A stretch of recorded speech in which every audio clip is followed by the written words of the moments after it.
Welcome to the Healing for Male Survivors podcast. This is a podcast for male survivors of sexual abuse and assault, whether as a child or as an adult. Know that you are not alone and the abuse was not your fault. My name is Mike Chapman. I'm a certified recovery life coach and also a survivor. Let's find hope and healing together. And welcome to Tuesday Night Live. Unfortunately, our scheduled guest had something come up and was not able to join us. So instead, I'm going to punt, and I have another topic in mind that I do want to discuss, and any of my live attendees who would like to discuss or add questions about and whatnot can feel free to chime in. What I wanted to talk about is the Michael Jackson situation, with more and more information keeps coming out about what happened with his victims who were children. And also recently there was a new podcast called Think Twice, and it is a podcast about not specifically about the abuses that Michael Jackson had, but it's really a whole life story of him and his rise to stardom, and somewhat critical look at all of that and what eventually led to his downfall, including the abuse allegations. It's a 10-part podcast. They go very much in depth about it, and it was fascinating to me. And I've been very interested following this case and what's been going on with that since back in 2019. That's when HBO launched their documentary, Leaving Neverland, and two of his victims go on this 4-hour documentary talking about their experiences of being groomed by Michael Jackson, and not only them, but their parents as well. And they were all groomed into believing that this was okay. And anyway, it's a very in-depth documentary. I'll have links in the show notes on that, so you can find that. That's currently playing on Max, which is their streaming service for HBO. And if you look on the special features of that, there is the 1-hour Oprah special that they also have. And when I first listened to that and the special back in 2019, that was a catalyst that got me to open up that part of my own history and look for healing, and found it through Male Survivor and ultimately through Husband Material and so forth. And that is what got me sharing my story. As I shared a few weeks ago with Kevin on his No Longer Ashamed podcast, I shared there, I started sharing elsewhere, and now I'm having my own podcast where I bring other people in who can share. And that's the power of story, really, the power of story, that those two men who were victims decided they needed to share their truth. And because they were willing to share their truth, that inspired me to share my truth. And I know since then, other survivors, after hearing my story, have gotten healing and decided to share their truths as well. So that's the power of story. And that's my theme throughout this podcast, why I do it, to help men realize exactly how powerful their story is and their voice is, that it's not only for you, but it's for all those other male survivors out there who need to hear that, yes, they are not alone, that they can find healing, and it is okay to tell your story, and it helps others to heal when you do so. So I follow anything I can about Michael Jackson. I know one of my favorite podcasts as well is Real Crime Profiles, And there's one of the three hosts. One of them is also a survivor. He was a advisor to the TV show Criminal Minds, along with a whole bunch of careers with FBI and so forth.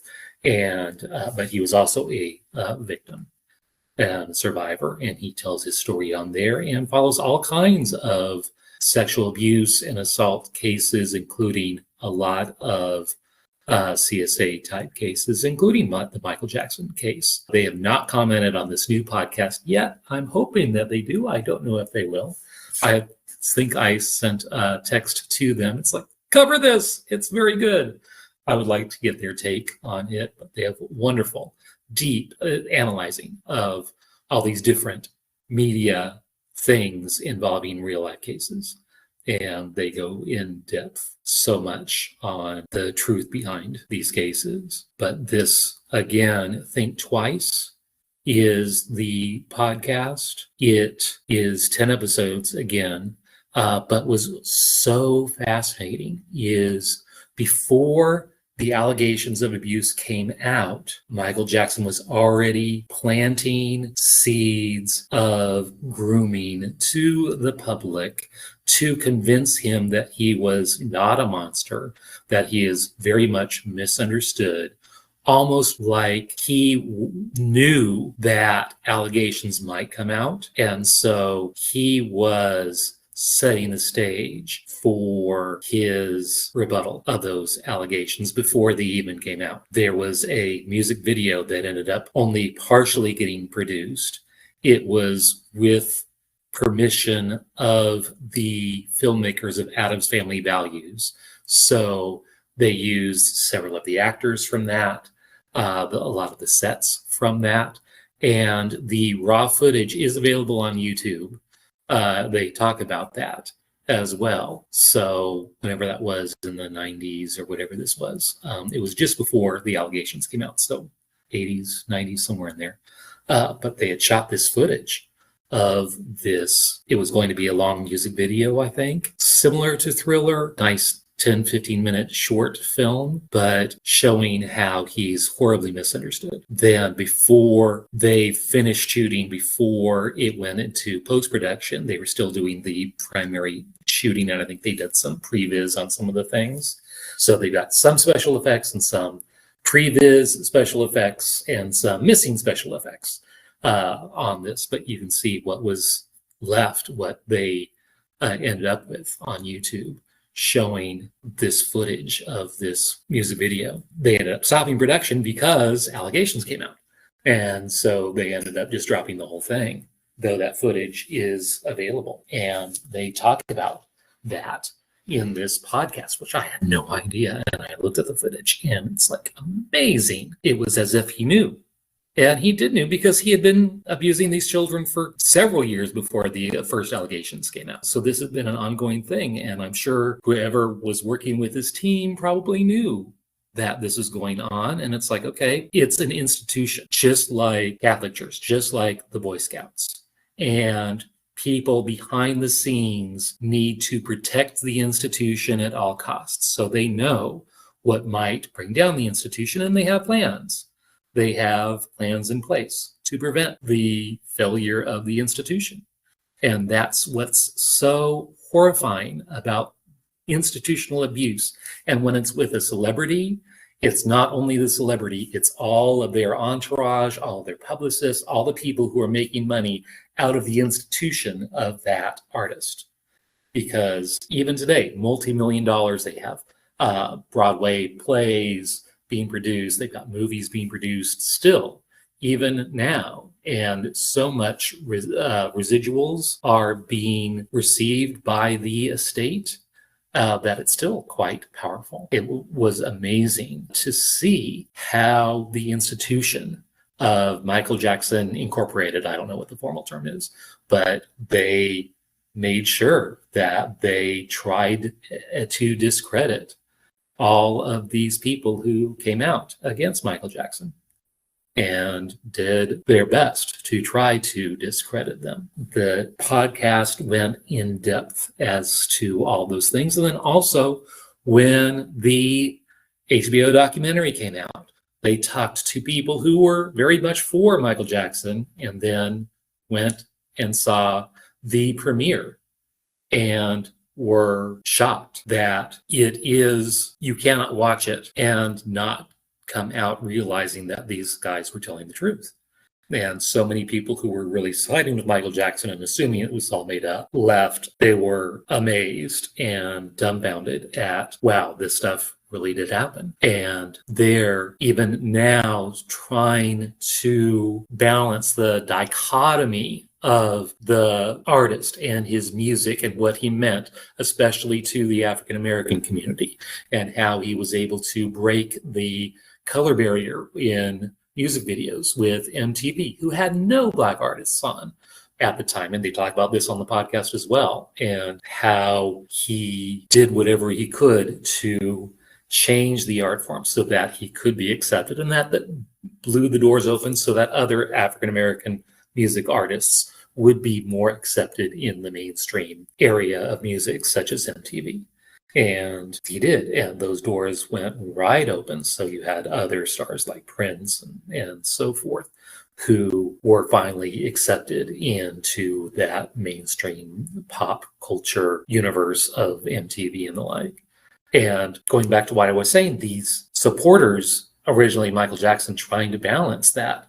Yes, he is this superstar. He broke down barriers. He did wonderful things. We honor him and his music and so forth. And that was so much a part of their upbringing, of their history, of their heritage, but balancing with what this guy also did behind the scenes.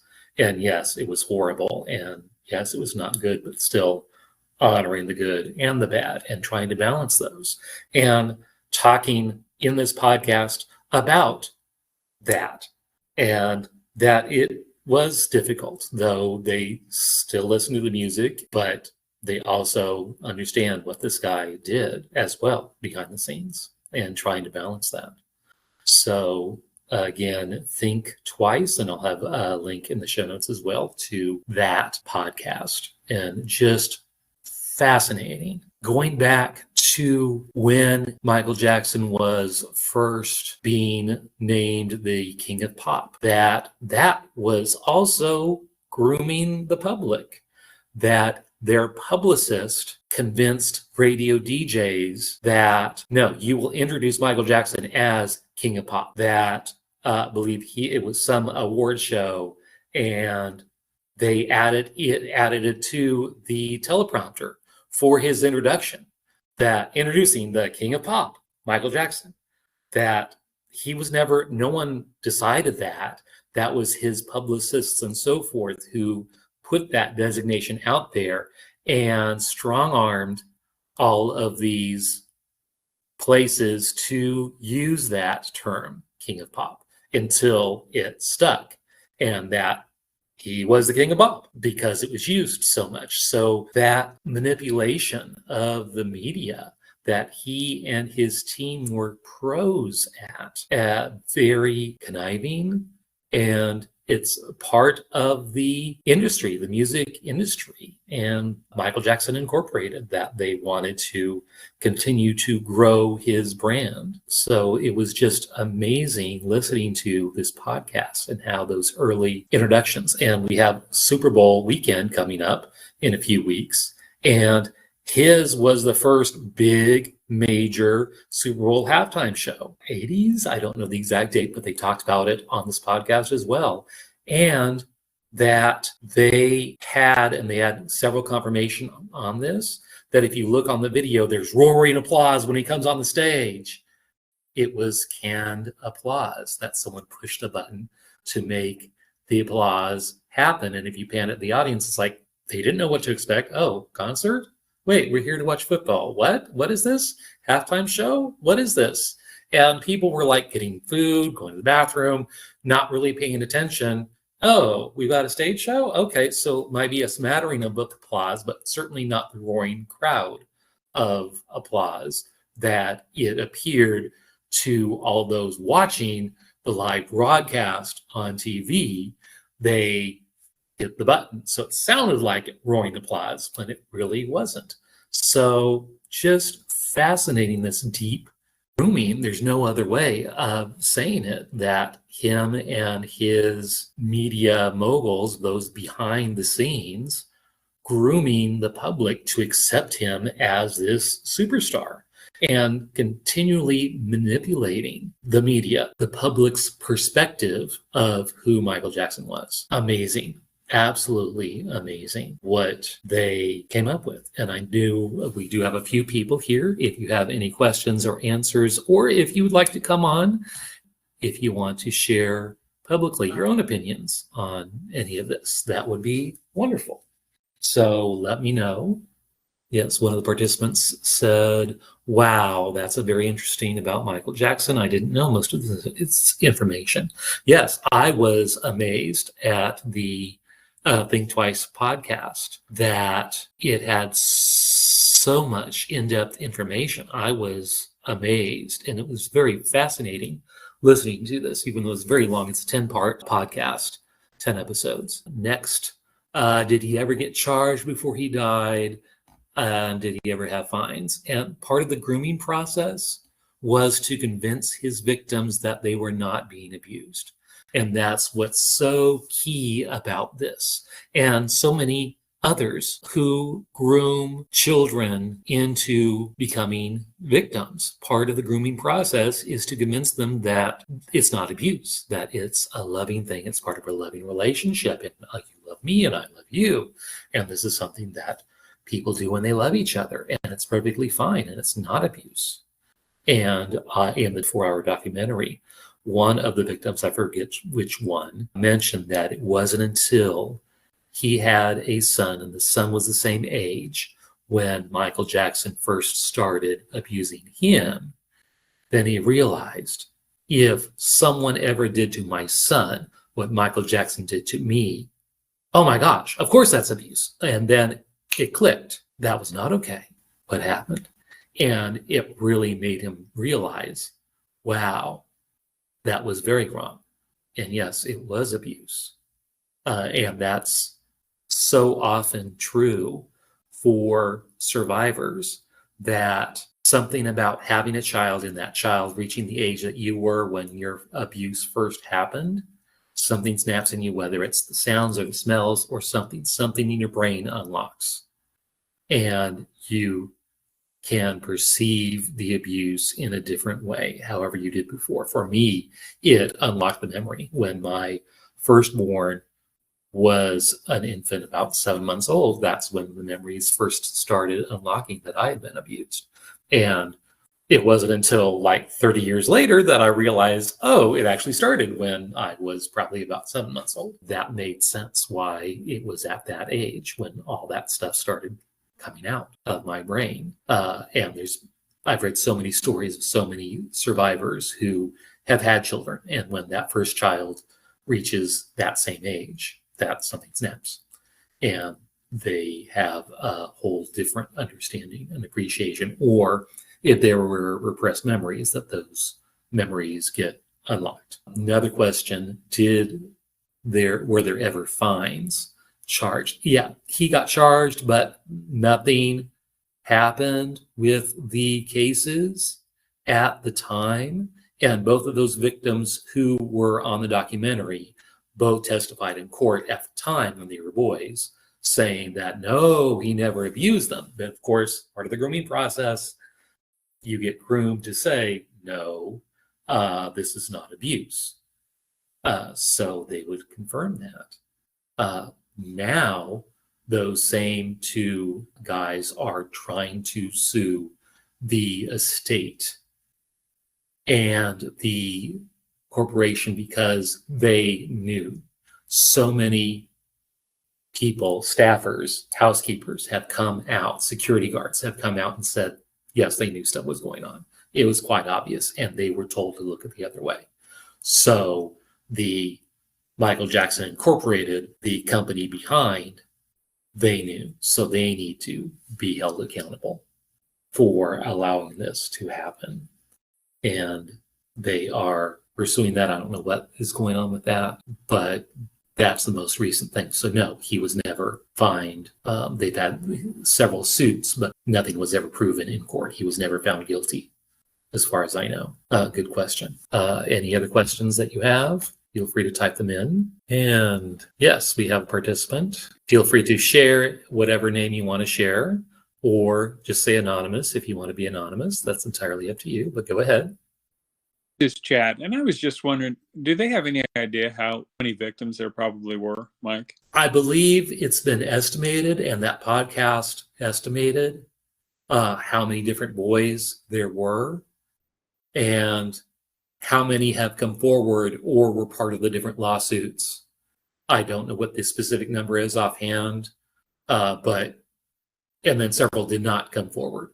But there was a lot of boys, and then several of the celebrities swore that nothing ever happened. So we had the actor Emmanuel Lewis, who played Webster, Macaulay Culkin, several actors who were in Michael Jackson's circle, and that could have been part of the grooming. So they have witnesses, so I'm not going to mess with these guys because they're famous. So they're going to be my witness that nothing ever happened. So that could be part of the grooming process as well, to make sure nothing happened with them, but stuff happens with all these other not famous people. And part of the documentary, their parents were groomed as well.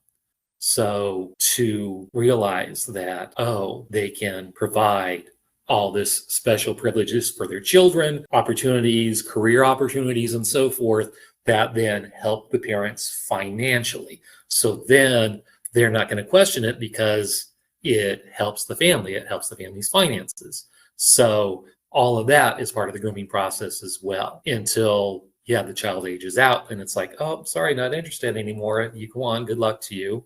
And they realize, they've been replaced with the next batch of younger boys. But there were a lot. How many? I'm not sure. But the podcast does talk about that for sure. Great question. Chad, any other questions? And where is the podcast? What's the name of the podcast? Who is it? It's called Think Twice, Michael Jackson. And it's on all the podcast providers, but you can get the full thing without ads on Amazon Music, on their podcast server. So if you have Amazon, you get Amazon Music for free. And so you can get that without ads, which is nice. And they actually had early access to it as well. But all 10 episodes are available, and I'll have the links in the show notes as well. But it's Think Twice. You can just search Think Twice Michael Jackson, and you'll find it on any podcast platform, and it will be there. Thank you. Yes, great question. In closing, I just wanted to say, it's such a lesson in institutional grooming, seeing how, especially with this most recent podcast, Think Twice, how Kim and his team groomed America, groomed the world to see him as this superstar, this untouchable superstar. So much so that when allegations actually came out, they had this machine that could work against it and prevent any kind of allegations from successfully coming forward. And the power of that. And it's a lesson to beware of something that sounds too good to be true, just might be too good to be true. And that so many stories of institutional abuse like that are out there. So parents, protect your children for sure, and beware. And it brought to mind my own experiences of being groomed, especially by the minister when I was in college, that there was grooming that happened there for sure.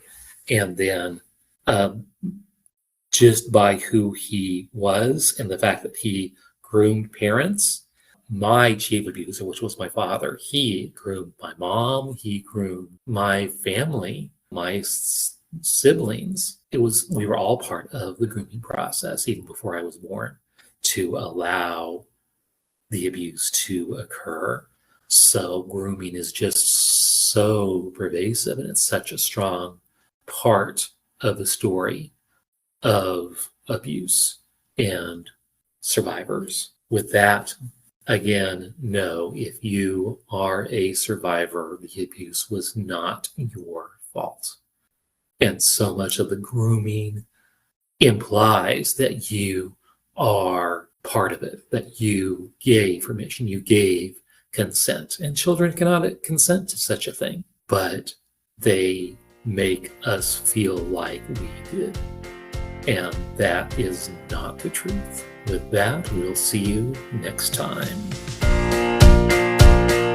If you would like to learn more about my coaching with Polar Live Consulting, where I provide one-on-one coaching and group coaching, both with a focus on healing for male survivors, reach out to me at polarliveconsulting.com. That is Polar spelled P-O-L-A-R. I would love to hear from you. I want to hear your story. If you would like your story featured on this podcast, contact me via my website. If you like this podcast, please rate and review, because that's how other people can find me, and I really want to spread this message of healing and hope to others. And remember, you are not alone. Healing is possible, and the abuse was not your fault. Let me repeat that. The abuse was not your fault. See you next time on the Healing for Male Survivors podcast.